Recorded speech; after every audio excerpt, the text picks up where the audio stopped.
Over the last 6 videos, I hope I've made a positive case for voting in favour of independence on May the 6th.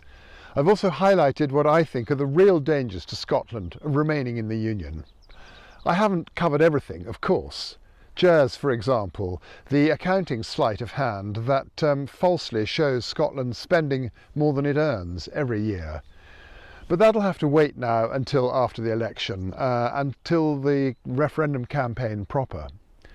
But meanwhile, one thing I haven't said anything about is the pandemic. I'm absolutely certain that had we been independent, we would have handled it differently. We would have made mistakes, I think you can be sure of that, but we wouldn't have been under pressure from the very start to keep in step with Westminster. A good example of where we have taken different approaches is the contact tracing programme. In Scotland, it's been run directly through the NHS and it's worked well. In England, although it's been misleadingly branded as NHS Test and Trace, it's actually being run by a private company at astronomical expense, and it's been pretty chaotic. But what about the money that we've had from Westminster over the last year that's kept us afloat? Well, you have to ask yourself where that money came from, and the answer is Westminster borrowed it, just like the governments of any other normal independent country around the world, and as an independent Scotland would have done. The pandemic has shown us how very vulnerable we are. It's starkly highlighted the cracks in our society. But I don't think that means we're now faced with a choice between recovery or independence, as some people would have us believe. In fact, quite the opposite.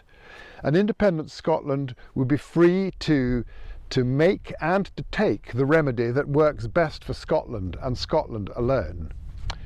And an essential ingredient in that remedy, I believe, is kindness. When we talk about a progressive Scotland, it's kindness that sits at the very heart of that idea. Kindness to each other, kindness to those most vulnerable, kindness to the planet. Kindness, decency, compassion, humanity. These are all emotive words, but the future of the country we live in and love is an emotive issue too, and so it should be, because that's where the energy comes from, that's where the passion comes from, that's where we find the drive to fight for what we really believe in. I've never felt more strongly about anything in my life, and that of course is why I've been making these videos.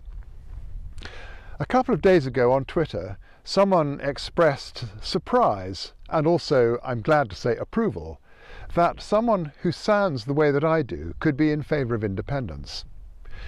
If you're interested in my personal journey to yes, you can read the story on the blog, and I'll put details at the end.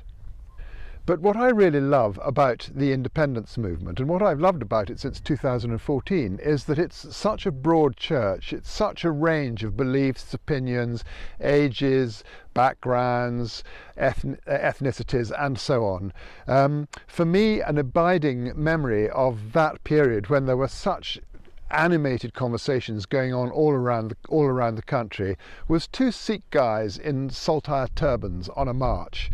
That's the kind of modern Scotland that I want.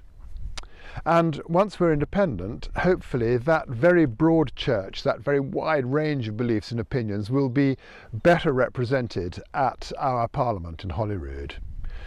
For the moment though, the choice is quite narrow. We have the Scottish National Party, the party of government, and the party that can lead us to a second referendum. We have the Greens, also in favour of independence, challenging the SNP on certain issues and constantly reminding us that all of this becomes irrelevant if we don't face up to the much bigger threat that hangs over us all. And then there's the newcomer, Alba. I find Alba confusing, if I'm honest. I don't really understand what drives them, and I don't think I could ever give my vote to a party whose motives seem to me opaque. And of course, there is the issue of tactical voting. I have never seen any conclusive proof that it works, and I've seen pretty compelling evidence of the fact that it's most likely to fail. You can go back to previous elections and do the sums retrospectively and say if A had actually been B, then C would have happened. But the reality on the day is that it all hangs on two things.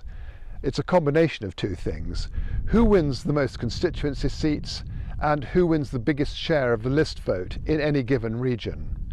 And neither of these things can possibly be predicted.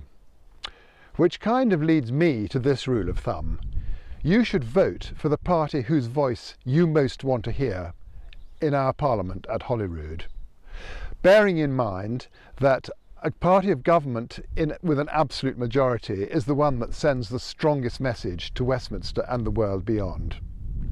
So it comes down to, for me, both votes SNP, or, as a matter of conscience, first vote SNP, list vote Green.